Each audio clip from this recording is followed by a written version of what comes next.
L'chaim. Sorry. Okay. So let's, before we will continue, let's review what we covered up to this point. First of all, what about the questions? Do we have any questions from the previous one? Okay, so let's. So we started this book with a tremendous gift, with the realization that we have a purpose in life, that each one of us is sent to this world with a special mission, and every soul which comes into this world receives certain job description, being sworn in heaven before entering this world, being sworn, and receives certain job description. To understand this, we read that we need to first understand what is soul and what's the structure of this spiritual being. And we realized that by us the structure of our spiritual element is kind of extreme, right? It's common feeling that we have like two sides, the good side and bad side, and these two sides they spend time during our life either in fighting or some negotiations and so on.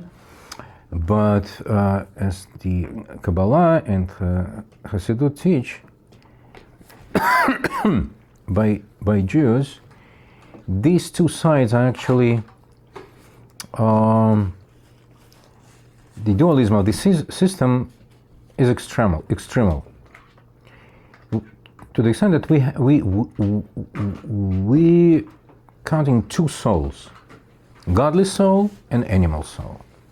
Animal soul is the spiritual energy, power, whatever, which animates our body, and the godly soul, that's what being connected to it when the body does what the Creator expects us to do in this world. So the inner dialogue within each one of us goes between these two souls, not just two sides of one spiritual being, one soul, like by normal people. But it's negotiations or fight or war between two souls. And first we spoke about the godly soul, but its inner structure, the 10 inner powers, which divide into levels, the 3 powers of intellect, 7 emotional powers, simply speaking, and about 3 other powers. What do we call it? The garments. The garments. In addition to 10 inner powers, the attributes of the soul, which transform the pure energy of the soul into something more specific, way of revelation. Actually, we have three channel of revelation of the soul, which are called garments, because that's through which our soul reveals itself, expresses itself in this world. Thought, speech, and action. And even though they called by that term, which suggests some meaning of being secondary to the soul, like garment by the person. Garment is something secondary to the person, which serves the person. The souls of our divine soul, the garments of our divine soul, gives the ability to the soul which came into this world, being enclosed into the body, through those 3 garments, thought, speech, and action. But when you're talking about godly souls, thought, speech, and action connected with Torah, studying Torah, fulfillment of the mitzvahs, with serving our Creator. Those 3 garments give the soul to the soul the ability to connect with the pure godliness which being revealed in the Torah. So through these three garments, the soul can connect to the absolute infinite godliness. That's what happened when we study the Torah using the intellect of our soul, when we use the speech to discuss what we study, what we gonna do, and we're doing, acting, fulfilling what our mission in this world. It's not just doing something good, something productive, improving the world. It's really connecting to the essence of godliness, which is being revealed in the Torah. That's with the divine soul, with regards to the divine soul. Now in chapter 6, we started to discuss our animal soul, which, as we mentioned, has connected to the specific area of the spiritual universe, which is called Sitra Achra, the other side. Starting from certain point in the spiritual realms, the universe is built in such a way that there are two ways of channeling the energy. The direct one, that's the side of holiness, and Sitra Achra, so-called other side, from which come the things which we usually associate with bad and evil and so on, which exist to give us, why? What's the purpose of creating those things? To give us free choice. To give us free choice, because in order to have free choice, we need to have choice. Right? We need to have some variety of items to choose between, right? So that's the meaning of the term Sitra Achra. It's not direct. It's not something which Hashem interested in directly, but it's needed to accomplish the purpose of creation. And our animal soul actually connected with that part of spiritual universe.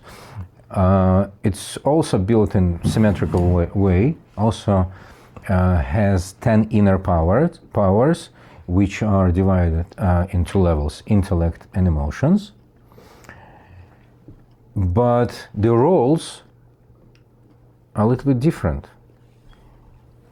When we studied the godly soul, we said that the intellect is the source for emotions. When you think about the greatness of the Creator, when you study some deep wisdom in the Torah, that brings forth the emotions of love and awe and so on. That's how the work of intellect creates emotions, which then being channeled into our proper actions. What about our animal soul? How do these two levels of our spiritual structure, how do they correspond and cooperate? Is the intellect still ruling over emotions? Does our animal soul still have head on top of the body, or it's vice versa? What's the hierarchy of the inner powers of our animal soul? Vice versa. Vice versa? So it's upside down? No. First emotions. Like a polar opposite channel. It's the same way, just other side. One second. Here, you see this, to make it simple, right? Two souls, the same structure, and I see the intellectual power still on top. What's the difference in the relationship between intellect and emotions? Who is ruling? Who has priority in our animal soul? Emotions. Emotions still, but okay. That means that the essence of I'm running a little bit ahead, but I'll reveal you the secret. A little spoiler. our animal soul, the main idea of it, it's the power of desire. Tremendous power. That's why it's so important to understand, and we will study it deeply, that the goal is between, when we're talking about the relation between godly soul and animal soul,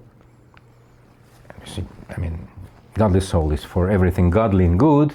Animal soul, we might think, is for everything earthly, animal, and probably bad. So the godly soul has to crash and destroy the animal soul. No. First of all, destruction of animal soul would mean the death of the body. Second of all, the goal is to turn it into your ally, to use the potential of our animal soul, because it has tremendous potential, such a scale which uncomparable to powers of our godly soul. It's a tremendous power of устремления, как сказать по-английски? No, it's like streamlined. Desire, earning, motivation. The only problem is that by default, the vector of this desire is oriented towards something earthly and materialistic. You need to educate it, to make sure to use this tremendous potential for doing good things. But initially, the emotions are the main part of our animal soul, with their desires, which by default normally, by the normal people, oriented towards something earthly. And the intellect is used as a calculating device to calculate the ways. I get it. How can I get it? That's right. To achieve those goals. But it's still on top because the level of development, you remember we discussed it last time, of development of the emotions and desires of the person are according to the level of development of the mind. That's why in different age we have different Desires. levels of desires. And the little kid wants some stupid things, and something little and totally non-serious may cause to him to become angry, another emotion, and so on. But when we are adults, of course, we desire something serious, and only serious things can make us angry or whatever. I'm saying it with irony, but still, yeah. So the intellect is still the source for emotions. Abnegates right there. Abnegates, yes. So that's where we stopped.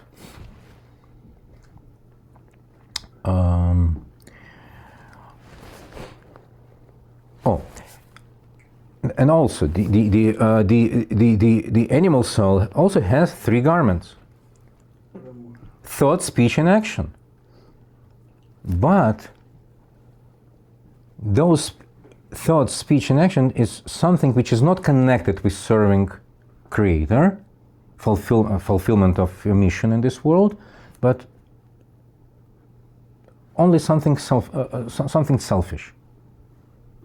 And selfish doesn't necessarily mean what we call bad. It could be neutral. I mean, during our daily life, we need certain things, and which are not evil, not bad. We just do it for our own sake. We think certain things. It could the thoughts could be bad, but it could be just neutral. Speech, it could be, God forbid, bad speech, slander or whatever, but it could be just some mundane talk, conversations. Actions also, it could be sins, God forbid, but it could be just normal things which normal people do. But if in all these 3 levels, all these things are not connected, at least somehow, with the idea of fulfillment of our mission in this world, which our Creator gave us in the Torah, then they belong to the other side, because it's still selfish, because it's done for your own sake, just for yourself, not for this world, not for your Creator, just for yourself. It's not necessarily it's bad in the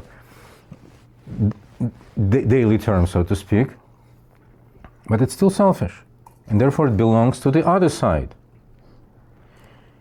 So if three garments of our godly soul, thought, speech, and action of fulfillment of the Torah and mitzvahs and so on, and serving God, connect our soul with godliness, divinity, those three garments of our animal soul, instead of elevating us, connect the person to the other side, the side of impurity.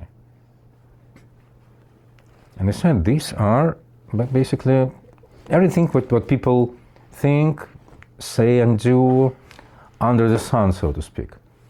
So it all belongs to that to the other side.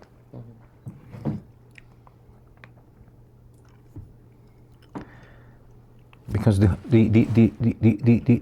when we talk about holiness, it's always intention to do what your Creator wants. It's always what's the word? Abnegation. The person abnegates himself, subdues himself to the will of Creator. And even the simple thing could be done with a thought, with keeping in mind that it could be used for my spiritual, development, growth, and so on. Or it would be done just because I want it, or just because I need it, whatever. Okay, let's continue.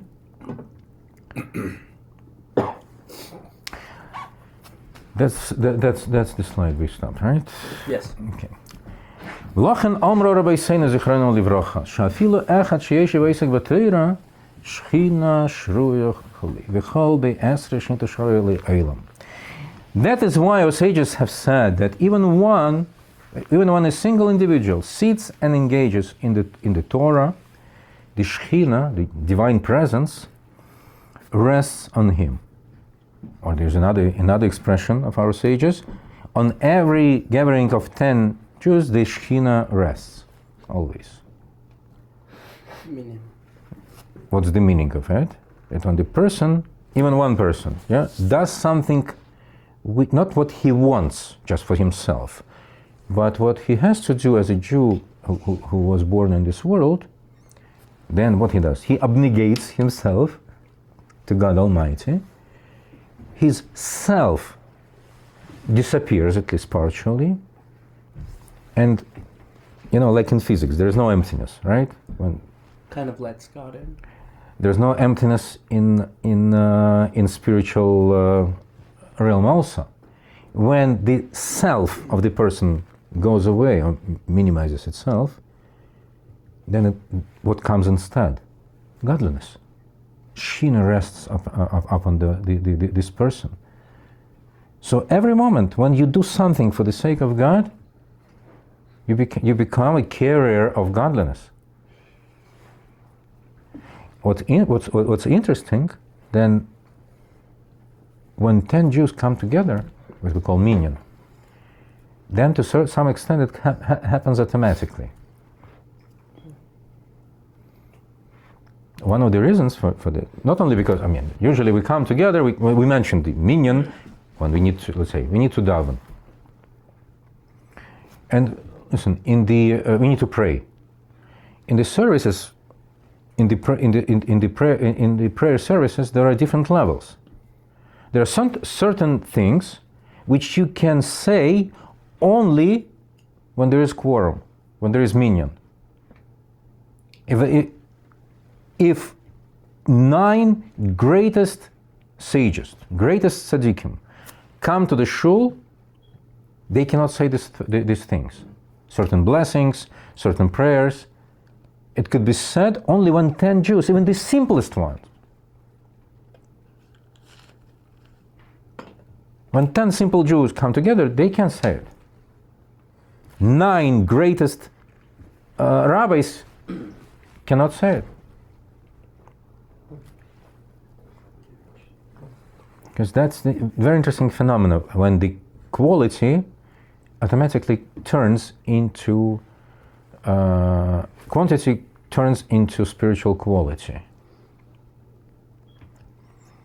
And one of the reasons is when this is actually it's a quanta of how to say Jewish community. The minimal number of the people is 10. When you have 10, it's already community. And community is not just the number of individuals. It's qualitatively becomes a different entity. How would you define what is community? I mean, how the community is different when just the nabor Collection. Crowd. a crowd, number of individuals. What's the difference? Community is When you are an individual, I'm an individual. When we come together, we're still individuals, right? So when we call ourselves a community, it's just a terminology, or it implies some implies some qualitatively speaking gap, jump. Huh? What changes when we feel ourselves as just not as a number of individuals, but a community? implies us putting aside our sense of self and putting in front a sense of community. Beautiful. Do you understand? So being community automatically abnegates the selfishness of the members of the community, even though they still are individuals with their interests. That's why for the leaders of the community, of the group, it's extremely important to combine the understanding of what every individual needs and what the community as a whole, as an entity needs. But sometimes they might come to the conflict, contradict itself. So it's very important task, to find the proper balance. But the point is, what Joseph just pointed out, that it automatically brings to minimalizing, to some extent, the selfishness of the members. And when the selfness comes away, at least partially, what comes instead? Divinity. That's why the minyan, the 10 Jews, automatically draw down the presence of godliness. That's the meaning of these the statements. В любое время. В следующий раз дневник принесите только. Утром на работу. А в следующий раз он один придет, потому что здесь одни молодежь, я думаю, он один придет. Так вы стесняетесь? Pleasure to see you. Make sure next time you come not to eat before. Володя, вы тоже уходите? I gotta drive back. Okay. Nice to meet you. Hope to see you next Wednesday. Thank you. Thank you very much.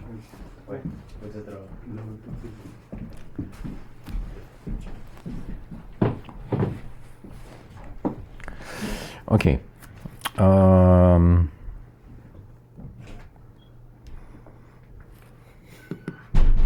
Let the party start. What? Should I remind you? Anyway, editing this. No, I'm not editing. He sends me the pieces and I have to glue them. Everyone will know that they left now. Okay. They saw this paragraph and they left. What? They saw how big the paragraph is and they're like, I'm out. Okay. Aval. That's why. Okay. אבל כל מה שאין בוטל אצלו יסבורך, אלא הוא דבר נפרד בפני עצמי. However, that which does not surrender, abnegates, no? Why surrender? Surrender itself to God, but is a separate thing by itself.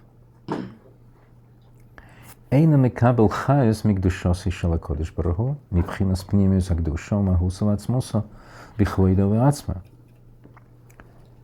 Does not receive its vitality from the holiness of the Holy One, blessed is He.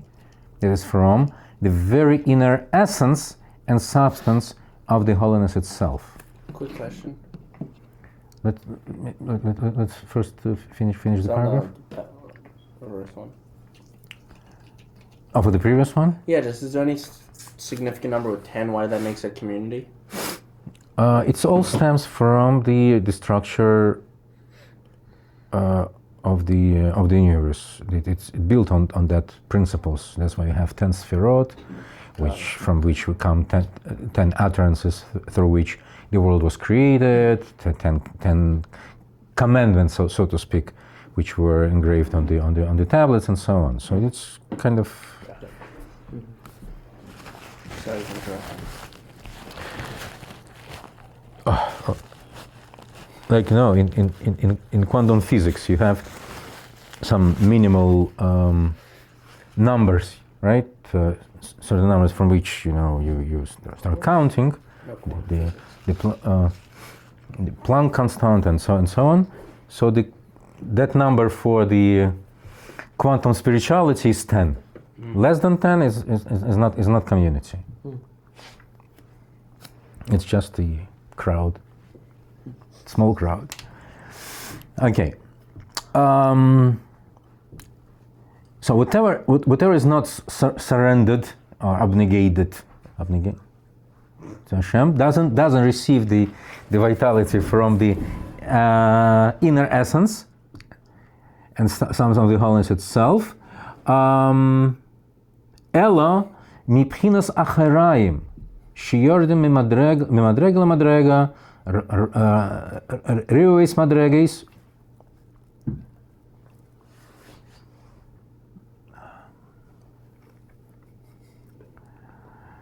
בהשתלשלות העולמס דרך אילה ואולול וצמצומים רבים עד שנשמע את כל כך האויר והחייס מיעוט אחר מיעוט עד שיוכל להצטמצם ולהשתלבש בבחינת גולוס תוך איסו דבר הנפרד.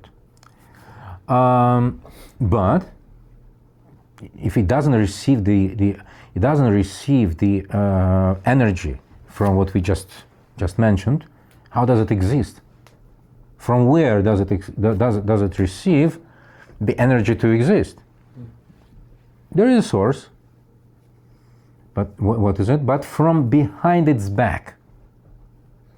That's how we call that side of way of sending the energy, as it were, descending degree by degree through myriads of degrees with the lowering of the worlds by way of cause and effect and innumerable contractions, until the light and life is so diminished through repeated diminutions that it can be compressed and incorporated in a state of exile, as it were, within that separated thing.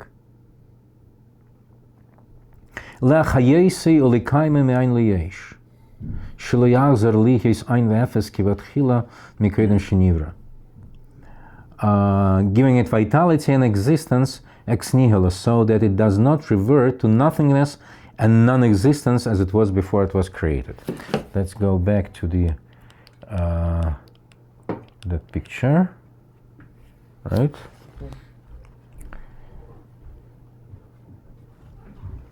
So if this thing exists, even though we call it separated from God, it might refer to the worldview of that being, like when Napoleon asked Laplace, I believe, what he thinks about the concept of God. He said, "I don't need this theory." In his worldview, he doesn't need this concept to explain the existence of the world. Something not necessary. I myself appeared by itself, developed through the evolutionary chain, so to speak, and that's how I am. And God, we don't need this theory. We can explain everything without mentioning God. In some mind, that's the working theory.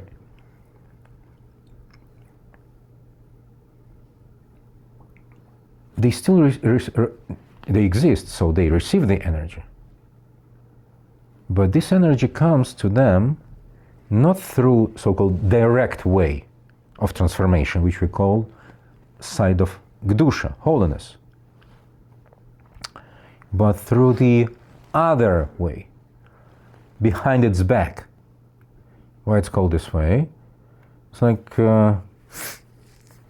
imagine the king who hires different servants, so those whom he loves, in whose service he's directly interested, he gives with smiling face his salary, right?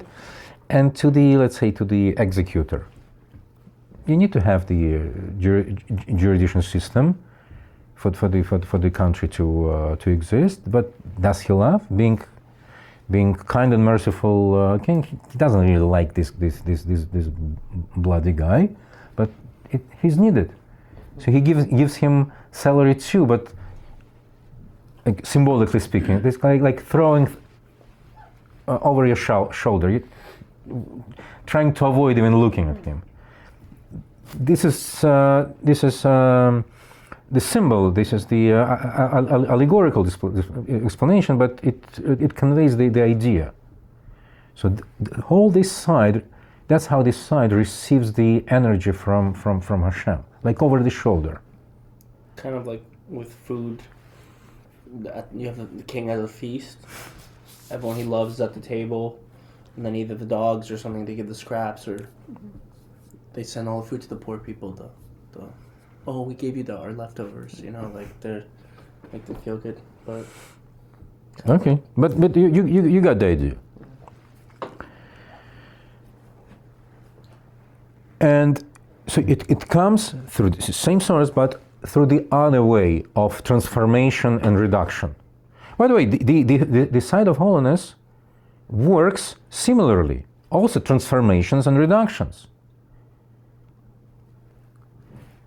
Tzimtzumim I mentioned here in contractions, cause and effect.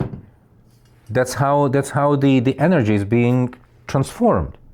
Like within the world, on every level which you call world, the energy goes through Sphirot, being transformed, and that's cause and effect. But between the world, there is such a gap of reducing the potential of that energy, which is not it's we don't call it cause and effect. It's called tzimtzum, catastrophic reduction. So it works similarly, symmetrically, both way, but the principle is different. This side is other side. This energy is being thrown over the shoulder, and then it's reduced. So that thing, which doesn't even need the idea of God, this thing thinks that everything is for myself, and my purpose in this world is just to get as much pleasure as I could. That's how this entity, this being receives this power, this energy.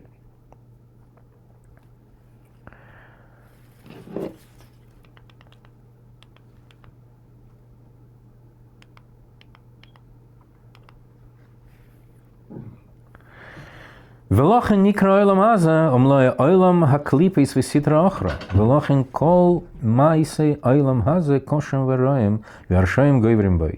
כמו שכוסף בעץ חיים שער מ"ב סוף פרק ד'. Consequently, this world, with all its contents, is called the world of klipot and sitra achra. That's what dominates in this world, because this is the level of the extreme concealment of godliness. And that's why this worldview, I mean, prevails in this world. And most of the people we see, they serve themselves, not the Creator, and so on. Therefore, all mundane affairs are severe and evil, and wicked people prevail. Oy vey. Okay, let's read the note. Im yeis beseich esas sfiris da sie de gdush kmei shkozov beitz chaim sharmem gimel u beseich esas sfiris da sie elehen esas sfiris di tzira u beseich esas sfiris di bria u beseichen esas sfiris da tzilus she beseichen ein sov barahu nimtza ein sov barahu mali chal haaretz halazai atachtein al yidei hislavshus esas sfiris da arba oilmis atzilus bria tzira asiya kmei shkozov beitz chaim. To be sure, again, what we said doesn't mean there is no God in this world. The godliness is hidden, concealed. But what we said about all this way of concealment and so on, and how the bad things, evil things are created, and they prevail in this world, doesn't mean that God withdrawn himself from that level of universe. To be sure, there are contained in it, in this world, the 10 sfirot of the world of Asiya. That's the lowest one. Let's bring back this diagram. So we have these 4 words. And again, remember I told you, don't take these pictures literally as geometric scheme. It's all intertwined.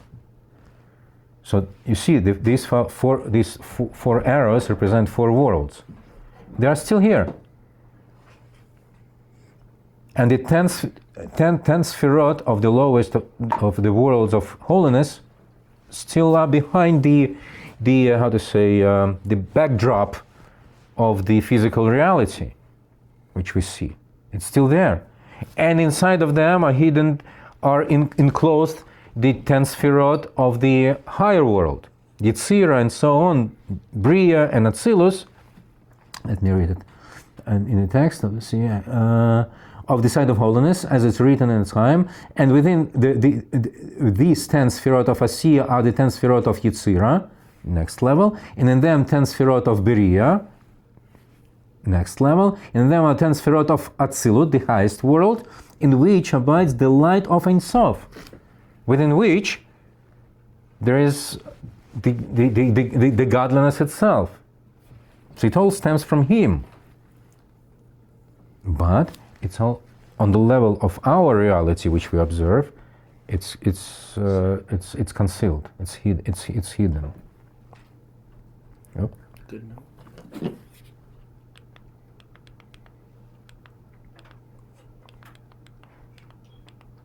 Oh, now we need to make a little observation here. What we have now?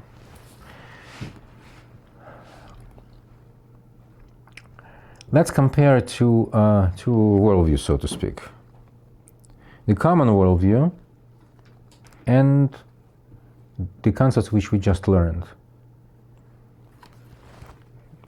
which is on one hand is eye-opening.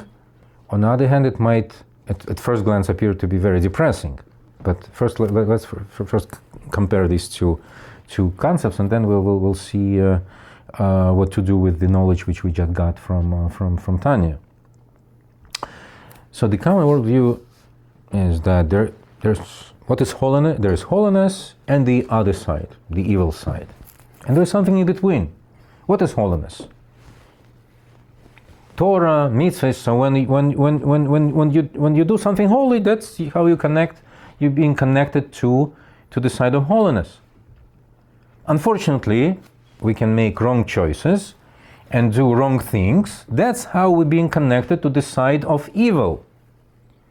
What is it? When we do sins, when you make mistakes and do what you're not supposed to be doing. Sins. In Hebrew, it's called averis. Literally it means transgressions, but there is another meaning to it.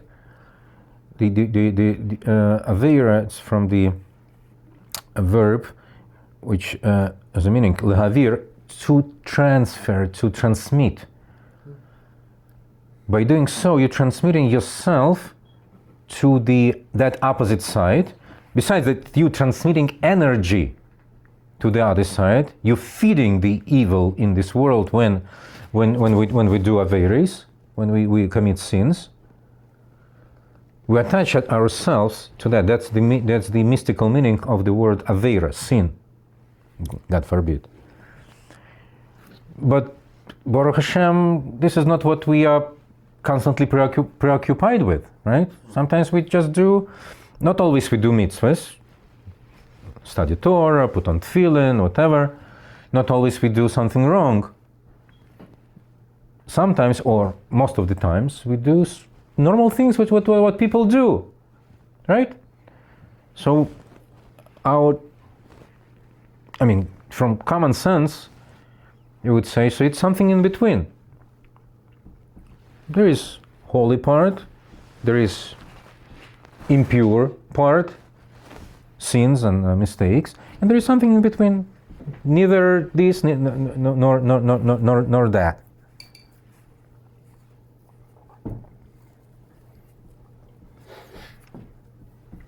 So the Tanya just told us that there are only two options: either holiness or impurity.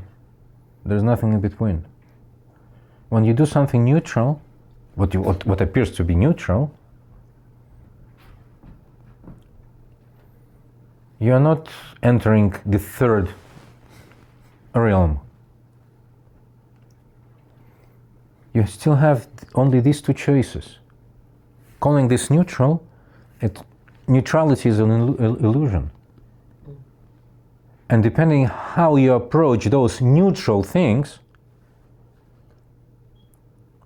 then we call them neutral because they don't have just strict appearance of either something holy or something bad. Right? When you put on tefillin, there's no illusions. It's holy. Right? When you pray, it's holy. I cannot imagine the way how you can do these things for bad purpose. Pray for bad things. But Dennis always has the answer.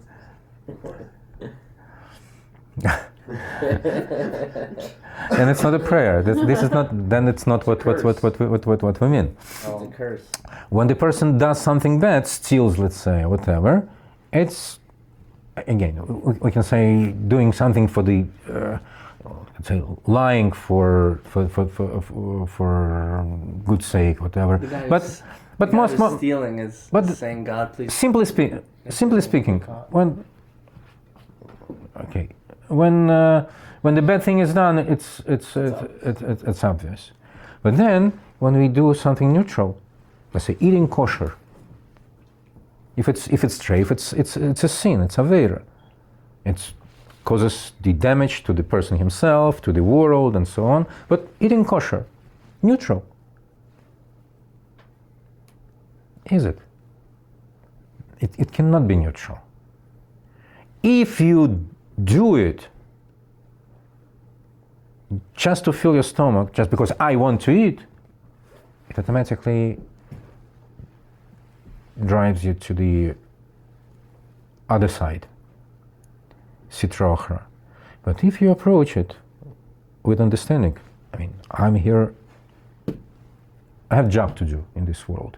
In order to do this, to accomplish this purpose, I need to eat. So thank you, God, for providing me with the food. You make a blessing and you approach the food with proper understanding. Then you drag it, everything, you drag to the side of holiness. And we'll discuss it in more details. But just to explain that there are only two options. It's always only two options. But sometimes it's obvious and it's hard to imagine how you can make it non-holy. Though, again, it's only, simply speaking, our freedom of choice gives us many, many options. And sometimes even the holiest thing could be, how to say, Not done with the best. with proper desire, it could become non-holy. But simply speaking, the mitzvah is a mitzvah, it's holy. The sin is a sin, it's avera, it's impure, it's evil. But most of the things which we do during the day are not neutral either. And that's where freedom of choice plays with all the how to say, gamma of options. And it's in our powers to bring our daily life into the connection with God and holiness, or God forbid, to feed the other side. Okay, on this optimistic note, let's stop for today. Yeah.